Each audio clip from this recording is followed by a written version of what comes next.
월드컵 뽀뽀 스탠드업 기자로 유명한 MBC 손장훈 기자와 함께합니다. 안녕하세요. 네, 안녕하세요. 북중미 월드컵 취재를 다녀오셨는데 곧장 스탠드업 이야기부터 해보죠. 네. 이 영상이 저희 스탐 채널 쇼츠 영상에서 무려 400만 회 가까이 지금 찍히고 있고요. 우리나라뿐만이 아니라 전 세계 SNS를 통해서도 워낙에 화제가 되면서 유명세를 탔었는데 네. 일각에서는 혹시 그 여성분과 짜고 한 거 아니냐 이런 말도 좀 있었는데 네. 어떻게 벌어진 상황입니까? 전혀 이제 짜고 한 거는 아니었고요. 이렇게 스탠드업을 하면 현장에서 좀 이렇게 관심을 가지고 오세요. 네. 그리고 저 사실 그래서 카타르 때도 뭐 저희 후배인 김태용 기자도 웨어리즈 메시 그런 것도 유명했죠. 네. 만끽했습니다. Excuse me, where is Messi? Where is Messi? Where is Messi? Messi down, Where is Messi Messi? down, Messi down, Where is Messi Messi? down. Anybody see Messi? Where is Messi? Where is Messi? 하고 해서 이제 뭐 그런 반응이 올 거라고 생각을 했는데 이런 식으로 와서 저한테 뽀뽀할 줄은 몰랐죠. 네. 근데 그 이후에 네.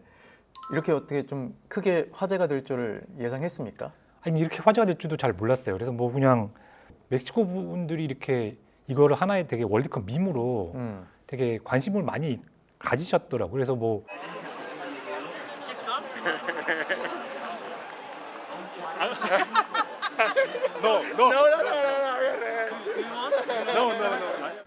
이게 진짜 뭐 한국에서뿐 아니고 미국에 있는 친구들한테도 연락이 오고. 그래요? 현지에선 언제부터 좀 반응이 좀 실감나기 시작했습니까? 그러니까 우리나라랑 멕시코랑 경기가 이제 앞두고 있었잖아요. 네. 그때쯤부터 이제 한국이랑 하니까 그런 영상이 더 많이 바이럴 되고 화제가 됐는지 그때쯤부터 이제 많은 분들이 알아보기 시작하시긴 하더라고요. 예를 들면 뭐 어떤 일이 좀 그러니까 있었습니까? 예를 들면 이제 식당에 가도 알아보고, 어, 뭐 길을 가도 알아보고. 어. 예를 들면 뭐 한 번은 이제 제가 비행기를 타고 이제 도시를 이동해야 되는데 비행기 옆자리 앉으신 분도 뭔가 제 얼굴 보고 이제 수근수근 되는 게 알아보는 것 같은 느낌이더라고요. 거기서는 이제 뭐 일종의 키스 리포터? 네, 키스 리포터. 그런 식으로 이제 불러서 너 어. 키스 리포터 아니었냐? 어, 이렇게 물어보면서 맞다고 하면 사진 찍자고 이런 일이 많았죠. 야, 네. 약간 셀럽의 어떤 그 간접 체험 좀 하셨겠네요. 했는데 저는 이제 엄청 내향적인 사람이라서 네. 좀 힘들었죠. 아, 저는 이제 조용히 살고 싶은데 네. 또 일을 또 해야 되는 경우도 있긴 한데 또 스탠드업 또 해야 되는데 와서 또 계속 사진 찍어달라고 하고 이런 일들이 많으니까 아, 조금 이제 힘들었죠. 그렇군요. 근데 근데 뒷발린다고 하더니 예. 근데 댓글 중에 상당히 많이 차지한 내용이 야, 아내분한테 이제 혼났다, 큰일 났다 이런 말이 좀 있었는데 네. 명확하게 좀 밝혀주시죠. 저희 이제 결혼을 안 해가지고 네. 그 아내는 없고 예. 제가 이제 뽀뽀를 당한 다음에 나 이제 I have 걸프렌드라고 이렇게 예. 호소를 했었죠 그분한테. 그렇죠. 그래가지고 근데 그 영상을 차마 얘기를 못 하고 있었는데 제 여자친구도 다른 분한테 전해서 그걸 또 이제 봤다고 하더라고요. 그래서 이게 뭐냐 이렇게 물어보긴 했었는데 예. 제 여자친구는 뭐 대범한 사람이라 오히려 예. 좀 반응이 너무 귀여웠다고 아, 오히려 이제 오래 떨어져 있었는데 그 영상을 보고 이제 네 생각 많이 했다고 그런 식으로 되게 아, 좋게 얘기했습니다. 예, 좋게 이게 해피엔딩이 예, 됐네요. 예, 예. 사실 방금 말씀해 주셨습니다만은 저희가 쇼츠 영상 제작을 할 때 손장훈 기자가 그 여성분에게 이제 키스 이후에 I have girlfriend라고 이제 말씀하셨는데 워낙 당황해서 맞아요. I have girl, boy, girlfriend라고 했어요. 네, 그래서 그것까지 나가면 혹시 오해를 더 받을까봐 그쵸. 그런 부분도 저희가 있을 수 좀 있죠. 잘라냈습니다. 네. 그러니까 정말 당황했다는 게 느껴지더라고요. 네. 예. 짜고 오늘 하면- 방송을 통해서 한번 나갈 수도 있습니다. 네, 알겠습니다. 네. 괜찮습니다. Gracias. I have a girlfriend. Hola. Hola. 월드컵 기간 중에 대표팀을 계속 쭉 취재를 했어요. 그래서 대표팀 얘기를 좀 나눠볼 텐데 사실 가장 논란이 되는 3차전 남아공전 이야기를 꼭 한번 네. 여쭤보고 싶었거든요. 그 손흥민 선발에서 제외됐던 네. 부분, 이 부분도 한국에서 많은 논란이 좀 있었는데 사실 그 옌스와 함께 원래는 좀 선발조로 계획이 됐었다 이런 이야기가 좀 있더라고요. 이제 들려왔었던 얘기가 같이 이제 뭐 같은 팀으로 해서 주전조 보통 이제 조끼를 조끼 입고 있잖아요. 하잖아요. 네. 그래서 그렇게 훈련을 많이 했다고 하더라고요. 근데 이제 남아공전을 앞두고 했는데 이제 뭐 다음 선발로는 이제 이태석 선수랑 황희찬 선수가 나와서 이제 좀 놀랐다는 분도 계시기도 하고 그래서 뭐 홍 감독이 나중에 얘기했듯이 조금 이제 후반에 이제 전략적으로 투입하려고 중점은 뒀지만 좀 뭐 선발 명단을 바꿨을 수도 있고 그거는 이제 어떻게 선발을 쓸지에 대한 그런 거가 이제 확정된 상황은 아니었던 것 같긴 해요. 네. 네. 결과적으로 좀 실패했던 선택이었다 이런 네. 얘기 좀 나왔던 것 같고 그리고 만약에 이제 그게 갑자기 바뀐 거라면 너무 즉흥적으로 확 바뀐 거 아닌가 이런 이야기도 좀 일각에선 나오기도 하더라고요. 그날 당일이 즉흥적이었던 건지 아니면 원래 준비를 했던 건지는 아마 이제 홍 감독이 22일에 와서 청문회 때 아마 그런 부분에 대해서 국회의원들도 질문하지 않을까 싶고 그건 정확하게 아마 명확하게 이야기를 해주시지 않을까 싶습니다. 네. 자 그리고 저 3차전을 네. 마치고 손흥민 선수가 처음으로 이제 믹스존에서 기자들 앞에 마이크 앞에 섰었는데 그때 이제 처음으로 나왔던 질문이 선발 제외가 된 네. 부분에 대한 입장이 어떠세요?라고 질문을 했을 때 제가 여기서 따로 드릴 말씀이 네. 있을까요?라고 좀 두루뭉술하게 네. 답변을 좀 가름했었거든요. 뭐 제가 여기서 따로 말씀드릴 부분들이 있을까요? 근데 이제 그거는 아무래도 이제 본인도 알고 있는 거겠죠. 선발 기용 이런 문제에 대해서는 뭐 감독의 선택이라는 것도 알고 있을 테고. 네. 그리고 이제 뭐 미리 어쨌든 손흥민 선수한테 너를 어떻게 쓸 것이다라는 것도 어느 정도는 대회 전에 이야기가 됐던 부분이 아마 있었을 거라고 생각을 해요. 뭐 주장이고 워낙 팀의 분위기 크니까. 그래서 뭐 그거에 대해서는 특별하게 뭐 본인이 감독의 선택에 대해서는 뭐 더 할 말이 있었을 거예요. 근데 본인은 아쉬웠긴 하겠죠. 왜냐하면 늘 이제 자기가 나가서 뭐 풀타임 항상 모든 선수들은 다 주전으로 나가서 풀타임 뛰고 싶어 할 테니까 네네. 그런 부분에 대해서는 뭐 좀 뭐 얘기는 하지 않았겠지만 아쉬움은 가지고 있긴 했겠죠. 저는 그렇게 생각합니다. 그리고 예엔스 선수가 중용되지 못한 부분에 대해서는 뭐 징계설 이런 부분도 좀 소리가 네. 있었어요. 현장에서는 좀 그런 이야기가 있었습니까? 그런 이제 좀 소문이 돌긴 했었었는데 홍 감독이 이제 지난번 출국할 때 저희랑 인터뷰하면서도 얘기했지만 뭐 그런 건 없었다고 얘기는 하는 것 같고 실제로도 뭐 징계를 받아서 경기를 못 나오고 이런 거는 아마 아닌 게 맞는 것 같아요. 역시 전술적인 선택이었다. 뭐 대표팀 관계자도 그렇고 감독 본인도 그렇고 뭐 옌스 선수가 대표팀에 아무래도 이제 말이 통하지 않고 적응을 잘 하지 못하는 거 아니냐 이런 얘기들은 조금 흘러나온 게 있었거든요. 뭐 그리고 이제 1, 2차전 한 번도 뛰지 못했으니까 그리고 이제 그 왼쪽 측면에 나왔던 이태석, 김문환 선수가 막 경기력이 썩 좋진 않았어서 써야 되는데 왜 안 쓰지 이런 거에 대한 이제 의문이 있으면서 그러면 징계를 받은 거 아니야 이런 식으로까지 얘기가 좀 확대된 거 근데 그 아닌가. 징계설이 나온 데에는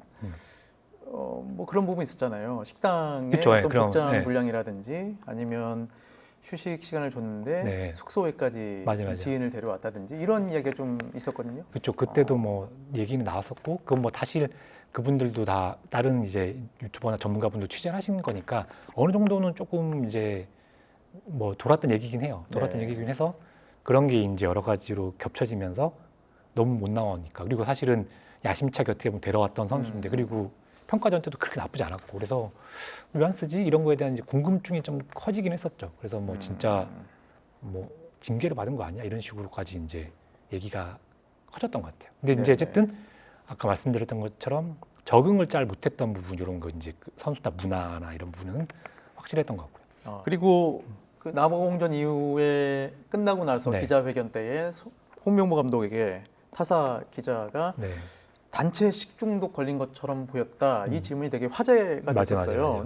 오늘 경기 좀 졸전 그 자체였던 것 같습니다. 선수들 몸이 전체적으로 상당히 무거워 보였던 것 같은데 혹시 뭐 경기 전에 뭐 집단 식중독이라든지 뭐 그런 불가항력적인 요인이 있었던 건가요? 그런 것 아니면 좀 쉽게 납득하기 힘든 경기력이었던 것 같습니다. 근데 그 경기를 보면서 기자석에서는 실제로 선수들 뭐 어디 아픈 거 아니야? 이런 얘기가 좀 돌았다면서요? 아니, 뭐 돌았다기보다 너무 사실 좀 움직임이 없고 사실은 이제 뭐 모든 분들이 다 똑같이 답답해하실 텐데 후반에 지고 있는데 좀 열심히 뛰지 않은 것 같은 모습이었어서 체력이 저렇게밖에 안 되나 아니면 뭐 장염에 걸린 거 아니야?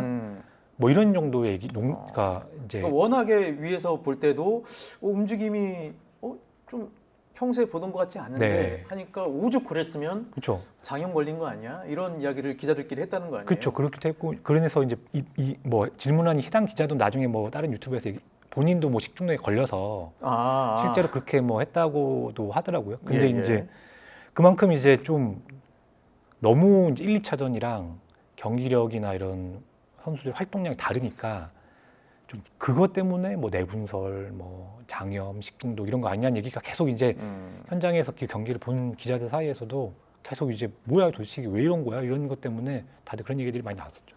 그 3차전 열린 몬테레이가 네. 무덥기로 굉장히 유명한 장소인데 네.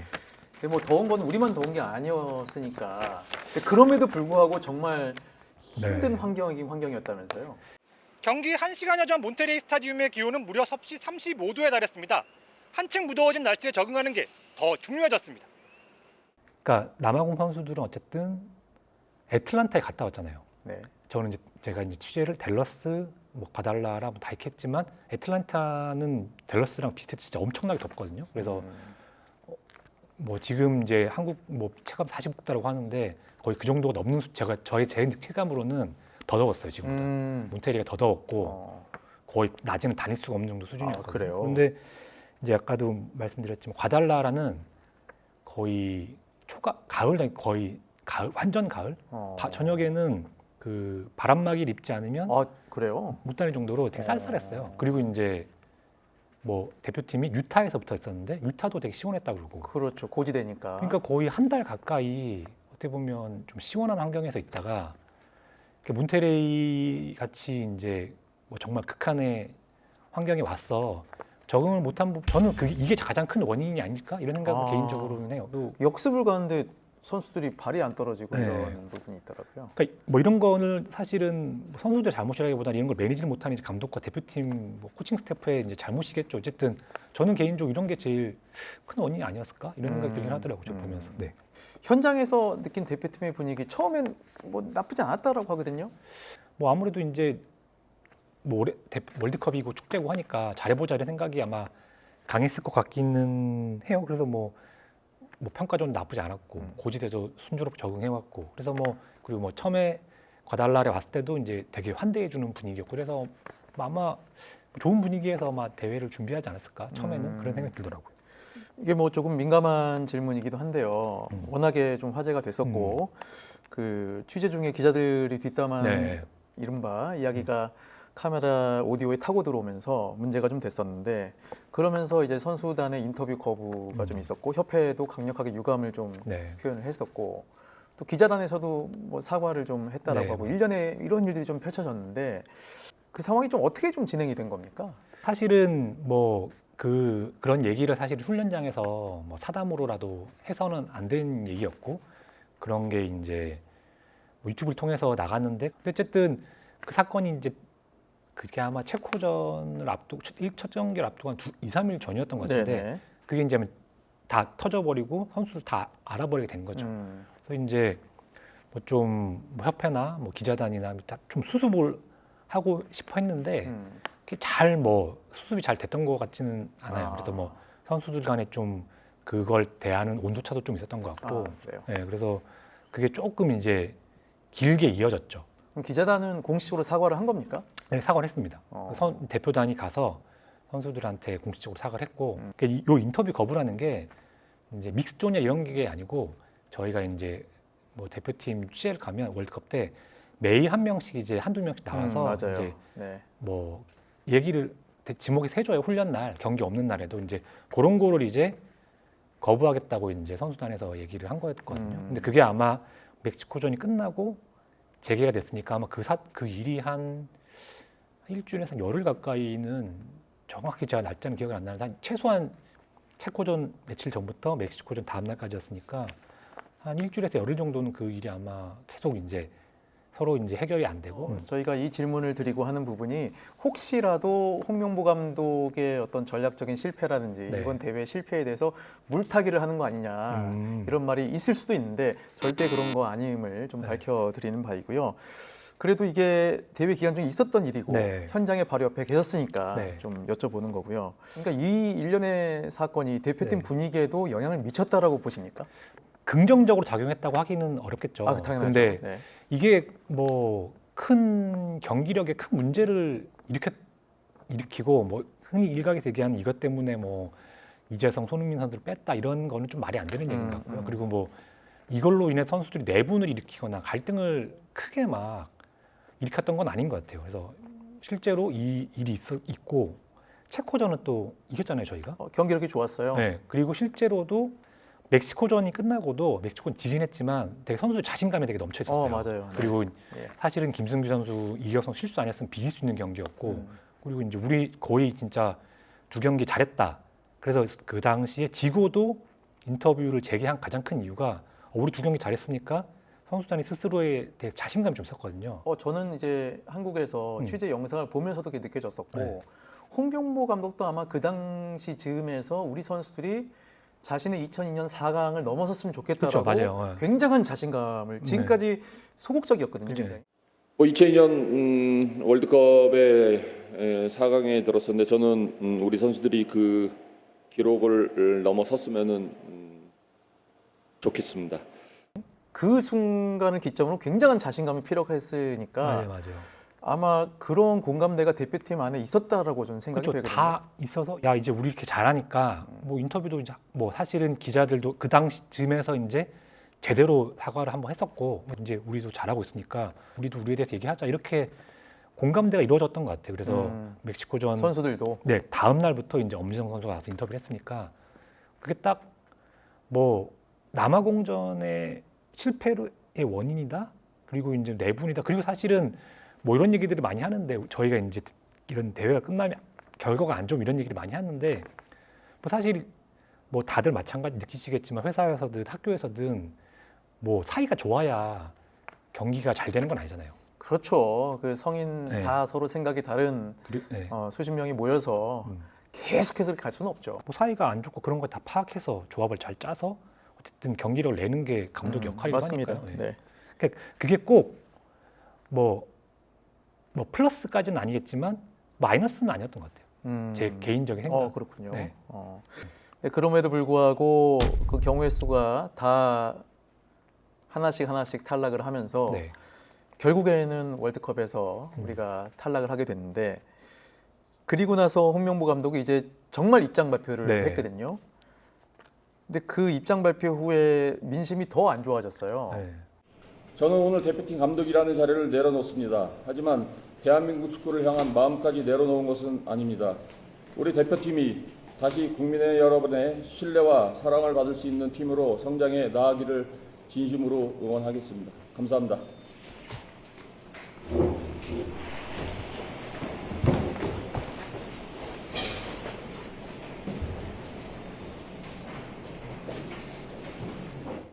현장에서 기자단의 반응은 좀 어땠습니까? 그러니까 이제 이렇게 사태를 발표하는 건 좀 아니지 않나 이런 반응이 있었고 사실은 그 자리에서 좀 본인이 설명을 좀 다시 좀 했으면 질문도 받고 이제 뭐 비엘사 감독처럼 진짜 뭐 본인이 설명을 하는 자리라도 가졌으면 예를 들면 뭐 이렇게까지 여론이 악화되지는 않지 않았을까라고 생각을 하기도 하고 기자들도 당연히 좀 더 질문을 받았으면 했는데 그런 거는 뭐 어쨌든 뭐 이렇게 입장문 발표한다는 식으로 뭐 조율이 된 상황이었던 것 같긴 하더라고요. 아 그래요. 네. 그러니까 또 하필이면 슥 읽고 후다닥 나가는데 그러니까요. 뭐 주머니에 손 넣었다 뭐 이런 것까지 지금 안 좋게 보이려니까 굉장히 여론을 좀 악화시켰었고요.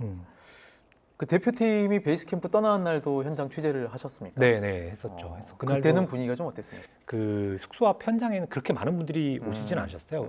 그래서 뭐 좀 뭐 선수들한테는 좀 이제 뭐 응원의 목소리가 있었고 이제 홍 감독이나 이제 정 회장한테는 이제 아무래도 좀 이제 뭐 비판의 목소리라고 해서 그런 게 그래요? 좀 있긴 했었죠. 네. 근데 막 사람이 많지는 않았어서 공항이나 이럴 때처럼 막 그런 막 험악한 분위기는 아니었어요. 그 우리 대표팀이 탈락하기 전까지 거기서 훈련하면서 기다렸잖아요. 네, 맞아요. 근데 그때 훈련 영상들을 송출된 걸 보면서 선수들 모습이 이게 훈련을 하는 것 같지도 않고 뭔가 좀 그렇잖아요. 그 기다리는 그 시간들이. 그럴 수밖에 없죠. 아무래도 뭐 갈지 안 갈지 미래를 알 수 없는 상황이니까 뭐 100%, 120% 훈련에 집중하기는 아마 어려웠겠죠.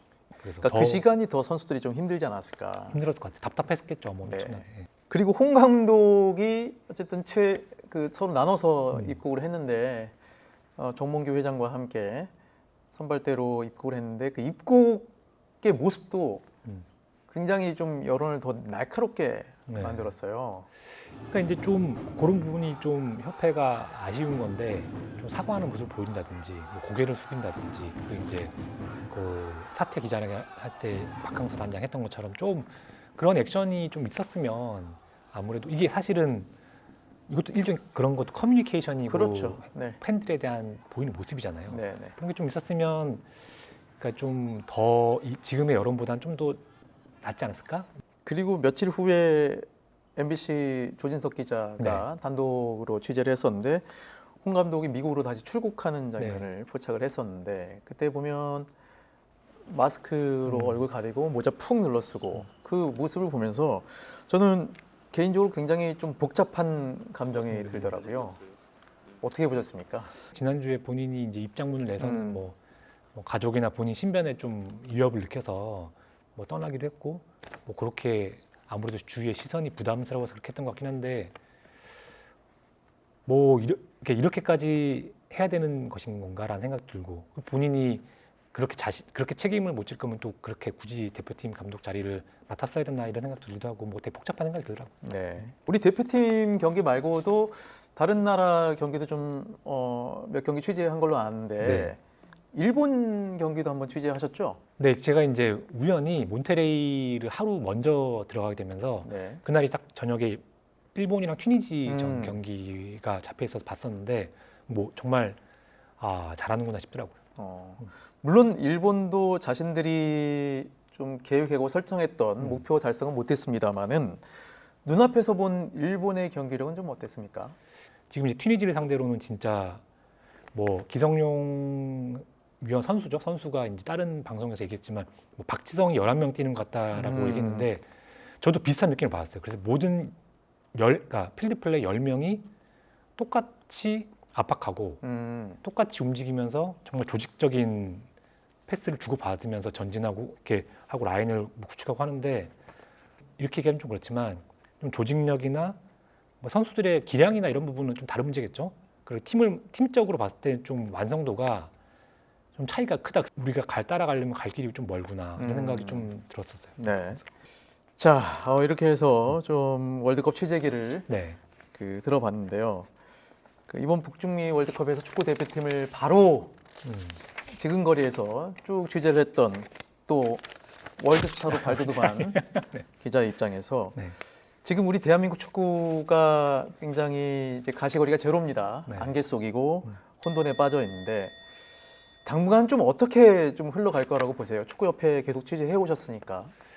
그러니까 지금 뭐 더 좀 안타까운 상황인 것 같아요. 뭐 리더십도 좀 완전히 뭐 없고 붕괴한 상황에 가깝고 그렇다고 해서 뭐 사실 딱히 뭐 명확한 해결책이 있는 거는 아닌 것 같고요. 저는 그래서 조금 이제 생각이 협회는 협회대로 대표팀은 대표팀대로 다른 방식으로 뭐 문제점들을 개선을 해야 되지 않나 싶은데 뭐 이게 좀 뭉뚱그려져서 같이 뭐 얘기가 되고 있는 것 같고 협회도 뭐 이제 뭐 이런 얘기 좀 민감한 얘기긴 하지만 어떤 방식으로 개혁이 돼야 되는 건지에 대한 명확한 좀 서로 간의 합의점이라고 해야 되나 그런 거 플러스 다른 이제 개혁 과제들이나 이런 것들도 같이 좀 뭐 이제 혁신위에서 뭐 저번에 박지성 위원도 얘기했지만 뭐 유소년 축구 문제라든지 뭐 산적한 문제들이 많잖아요. 근데 그거를 어떻게 개선할지에 대한 것은 거의 이제 없어지고 뭐 대표팀 감독을 어떻게 뽑아야 되냐 그리고 뭐 선거를 어떻게 해야 되냐 꼭 이 두 가지가 잘 되면